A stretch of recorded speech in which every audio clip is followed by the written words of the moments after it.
الرحمن الرحيم قل لا أسألكم عليه أجرا إلا المودة في القربى إن الله وملائكته يصلون على النبي يا أيها الذين آمنوا صلوا عليه وسلموا تسليما. درود پاک پڑھیں.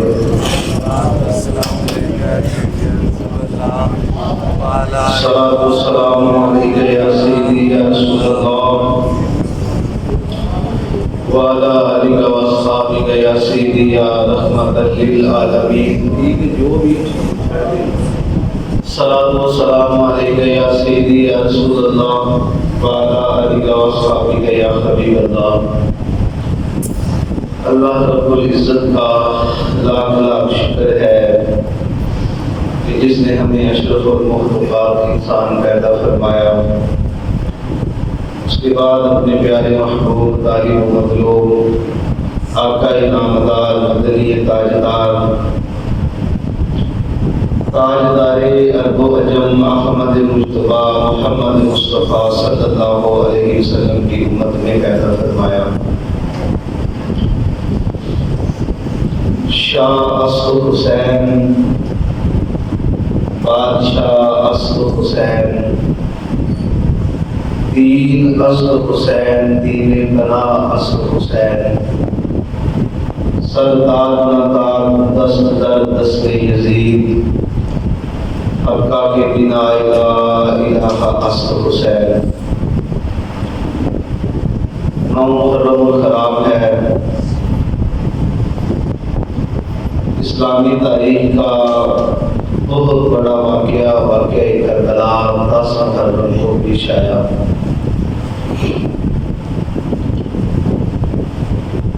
امام حسین کی محبت میں سرشار ہو کر اہل بیت کی محبت میں مستغرق ہو کر معین الدین چشتی اجمیری نے کہا شاہ اصل حسین، بادشاہ اصل حسین،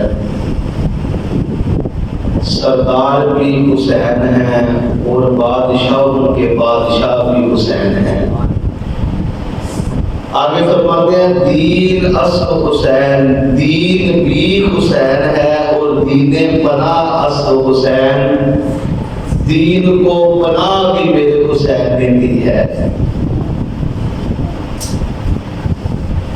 اگر یزید کے ہاتھ پر بیعت کر لیتے تو پھر دین نہ بچتا.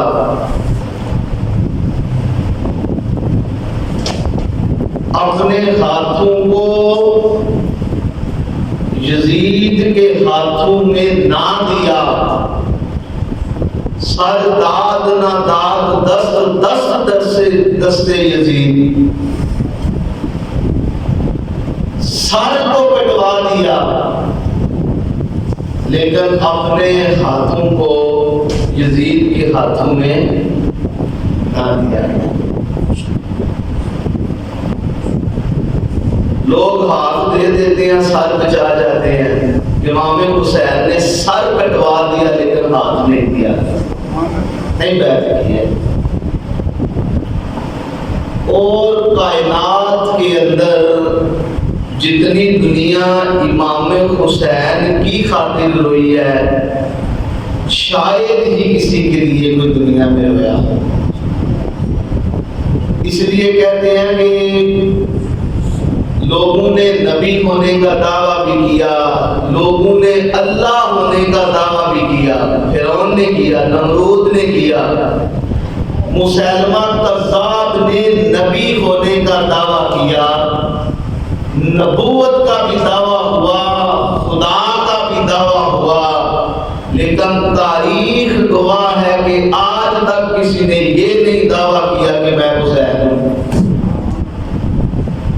کیونکہ حسین کا دعویٰ کرنے کے لیے اپنے ننھے بچوں اور بانجوں اور بھتیجوں کو کربلا میں کٹوانا پڑتا ہے. اس لیے آج تک کائنات کے اندر کسی نے حسین ہونے کا دعویٰ نہیں کیا، حسین ہونے کا دعویٰ نہیں کیا۔ ہم اسی میں ہے کہ یہ سارا کچھ میرا ہے، ہم ملکیتوں میں پڑے ہیں، بنانے میں پڑے ہیں۔ امام حسین کہ جب میدان کربلا میں شہادت کا وقت آیا تو آپ نے موت کو للکار کے کہا کہ اے موت، یہ تو بتا کہ حسین کے سوا کائنات میں کوئی اور ہے جسے اس طرح کی ایمان کی کیفیت کربلا میں جس طرح حسین کو ملی ہے؟ ایمان کی کیفیت کائنات میں کسی اور کو بھی ایسی ملی ہے؟ جیسی ایمان کی چاشنی، ایمان کی لذت، خدا کی محبت میں سرشار ہو کر جو حسین نے آج کربلا میں کما لیا، اے موت کائنات کے اندر کوئی ایسا بتا جسے اس طرح کی ایمان کی مٹھاس ملی ہو جس طرح حسین کو مل گئی ہے۔ ہم اپنی اپنی ملکیت بنانے میں لگے ہیں اور اس کو بنانے میں لگے ہیں جو ہماری ہے ہی نہیں۔ ہمارا سانس اپنا ہے نا، ہم اپنے سانس کو اللہ کی مرضی کے بغیر نہیں لے سکتے۔ جب میرا ہی سانس رک جائے میں آگے چل پاؤں گا؟ بیٹھے بیٹھے کسی کا سانس رک جائے وہ آگے چل نہیں پاتا۔ اس لیے اللہ فرماتا ہے اللہ لا الہ الا هو الحی القیوم لا تأخذہ سنۃ ولا نوم۔ آگے کیا ہے؟ سارے بولے لہ ما فی السماوات، اللہ اکبر۔ اس کا ترجمہ کیا ہے؟ لہ ملک السماوات والارض، جو کچھ زمینوں اور جو کچھ آسمانوں میں ہے یہ سب میرے اللہ کی ملکیت ہے، سب اللہ کی ملکیت ہے، سب کچھ اللہ کا ہے۔ ہم اسی دور میں لگے ہیں، ہمارے چچے کا بیٹا آگے نکل گیا، ہمارا پڑوسی آگے نکل گیا، فلاں کا کاروبار اتنا ہے، فلاں کا کے پاس گاڑیاں ہیں، ہم اسی ابھی چکر میں ہیں۔ اور کبھی یہ بھی سوچا ہے کہ اچھا میں ویسے ساری زندگی گزر جاتی ہے انسان کی، 40 50 60 70 سال کی بندے بھی موجود ہیں۔ اتنی عمر میں میرا سوال ہے کہ کبھی کسی نے ایمان کی مٹھاس چکھی ہے کہ ایمان کی مٹھاس کیا ہوتی ہے؟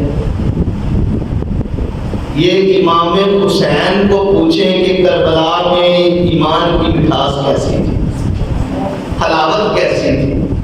مٹھاس اس وقت ملے گی جب ہم ملکیتوں سے باہر آئیں گے اور ایک لمحے کے لیے یہ سوچیں گے یہ جو کچھ ہمارا ہے یہ سارا کچھ ہی اللہ کا ہے، ہمارا ہے ہی کچھ نہیں۔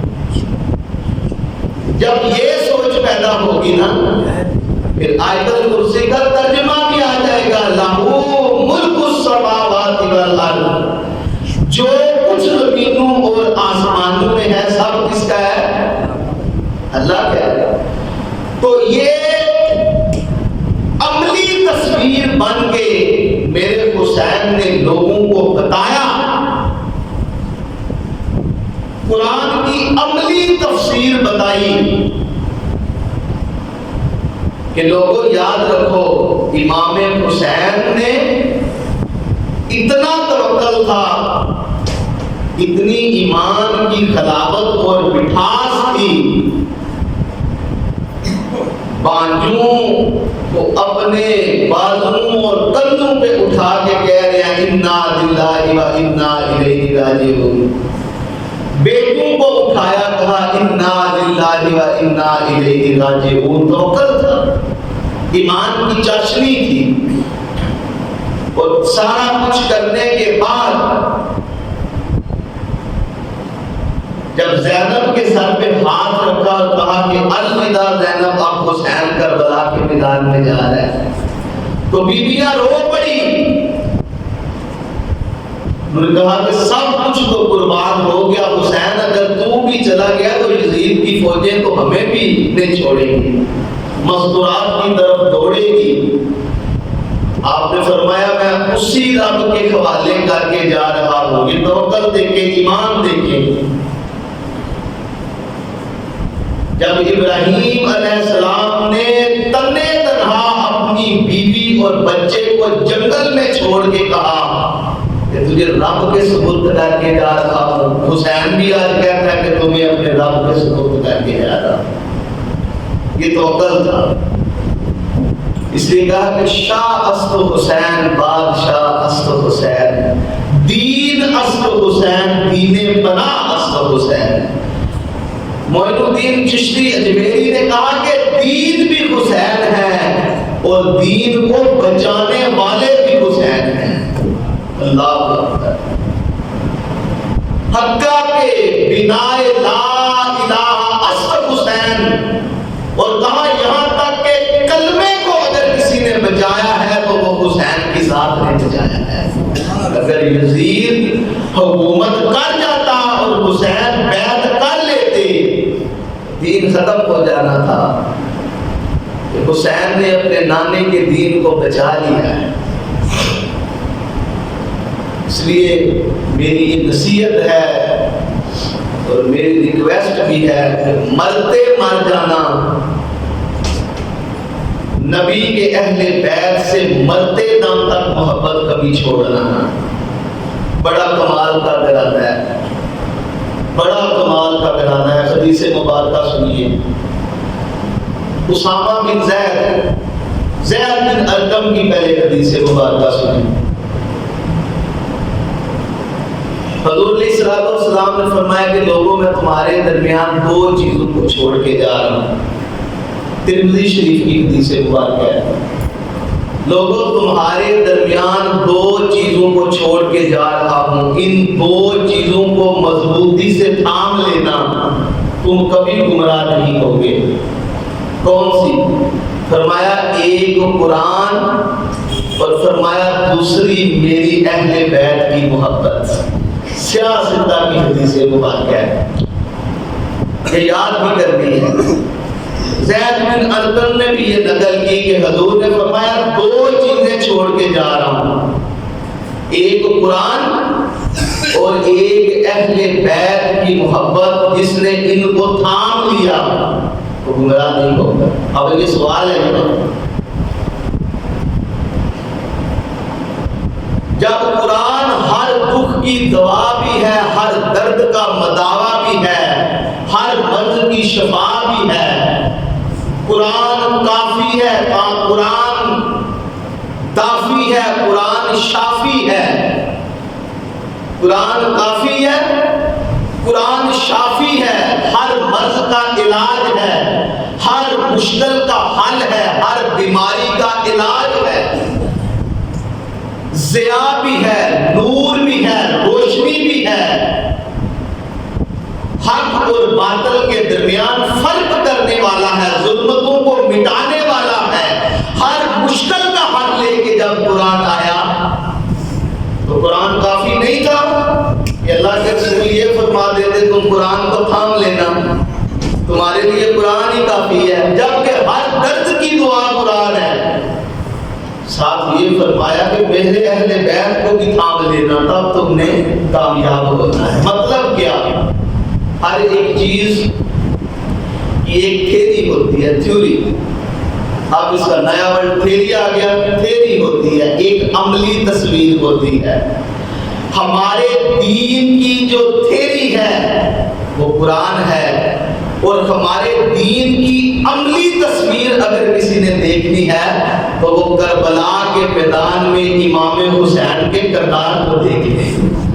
قرآن کی تشریح کر کے بتائی، قرآن کی اگر تھیری، دین کی اگر تھیری اگر قرآن ہے تو قرآن کی عملی تصویر حسین، امام حسین نے کربلا میں لوگوں کو بتایا کہ لوگوں دین کے اوپر اگر وقت اس طرح کا مشکل آ جائے تو پھر حسین کی زندگی کو پڑھ لینا،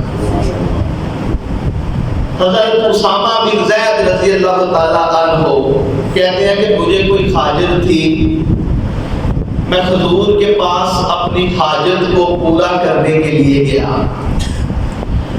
کہتے ہیں رات کا ایک حصہ بیت چکا تھا۔ صحابہ کرام کی عادت یہ تھی کہ جب حضور کے پاس جاتے ادب کا تقاضا یہ ہوتا کہ حضور کے دروازے کو دستک نہ دیتے، بلکہ جب حضور خود باہر آتے تو اپنی حاجت کو حضور کے سامنے پیش کرتے۔ یہ صحابہ کی عادت تھی، اور اللہ کے نبی کی عادت مبارک پتہ ہے کیا تھی؟ کسی کو 3 دفعہ کسی کے گھر جاتے تو سلام پیش کرتے، السلام علیکم السلام علیکم السلام علیکم، جواب نہ آتا تو پیچھے مڑ جاتے۔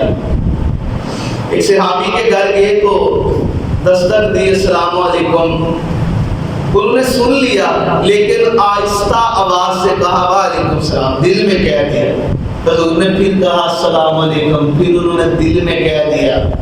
حضور نے تیسری مرتبہ فرمایا السلام علیکم، انہوں نے دل میں کہہ دیا۔ جب آواز نہ پہنچی، حضور جب واپس پلٹے تو صحابی نے دروازہ کھول کے حضور کی قدموں میں گرا، یا رسول اللہ آپ کی آواز کو پہچان بھی لیا، میں نے جان بھی لیا، میں اس لیے اونچا نہیں بول رہا تھا کہ آپ بار بار یہ کہیں السلام علیکم، اے میرے صحابی تم میں سلامتی ہو، میں چاہتا تھا کہ نبوت کی زبان سے بار بار میرے اوپر سلامتی کی دعا ہے۔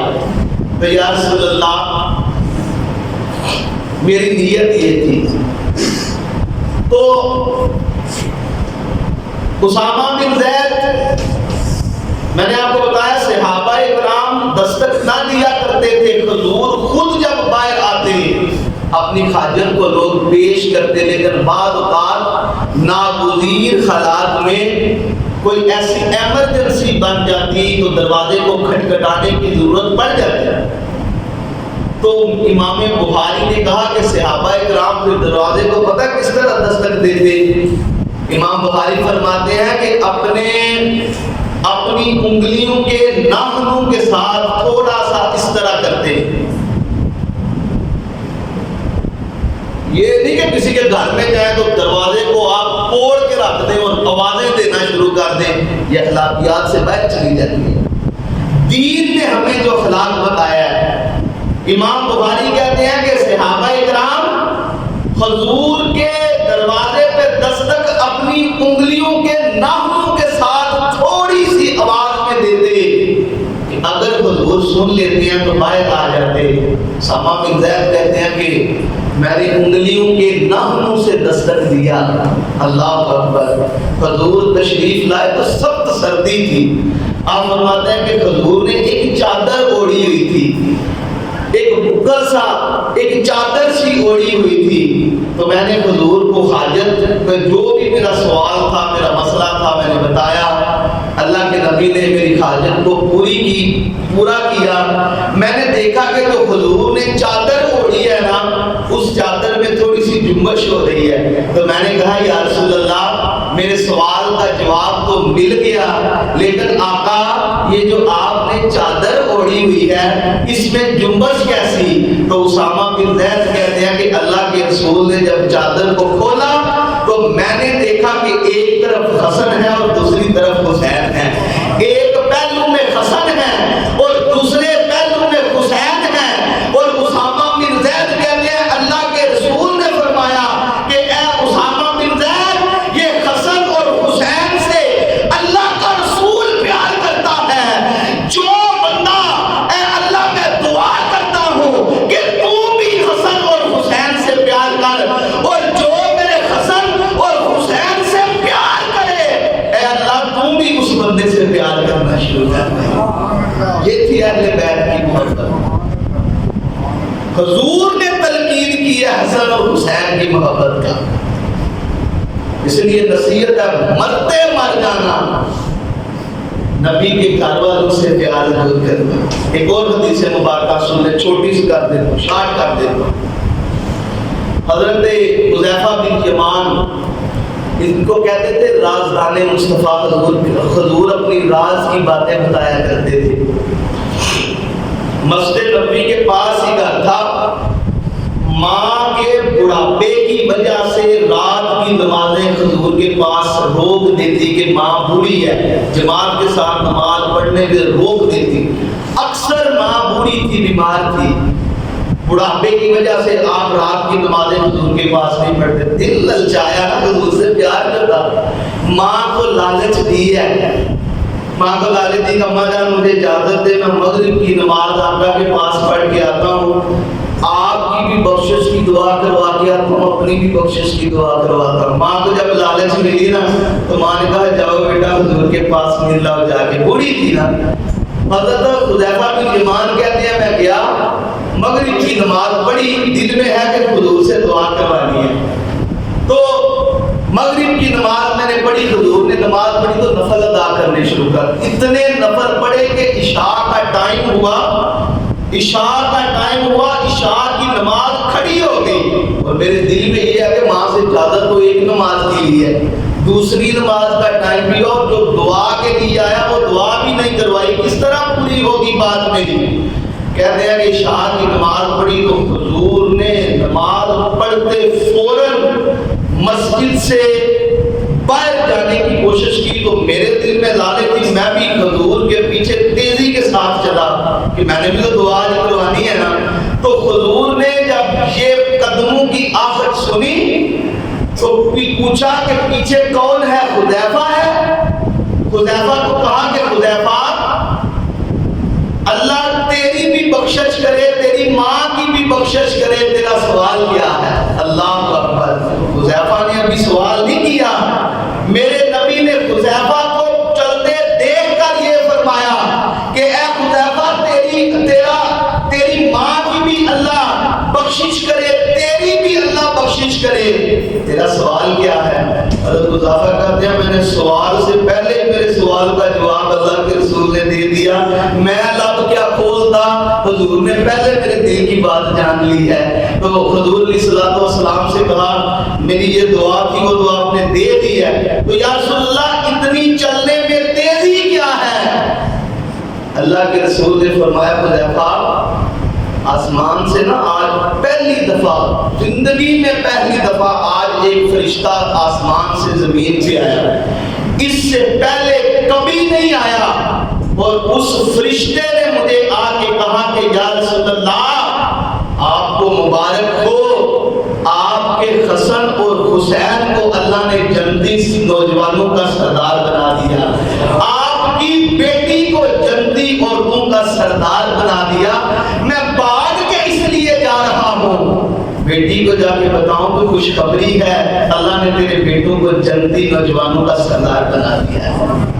اہل بیت سے محبت کرے, ایمان کی علامت ہے, بخشش کی علامت ہے. اس کی محبت کے بغیر جتنی عبادت مرضی کر لیں اس کی کوئی عبادت قبول نہیں ہے. جس نے اہل بیت سے بغض رکھا, دعا ہے کہ اللہ رب العزت اہل بیت کی سچی اور سچی سچی ہمیں محبت عطا فرمائے. وما علینا الا البلاغ.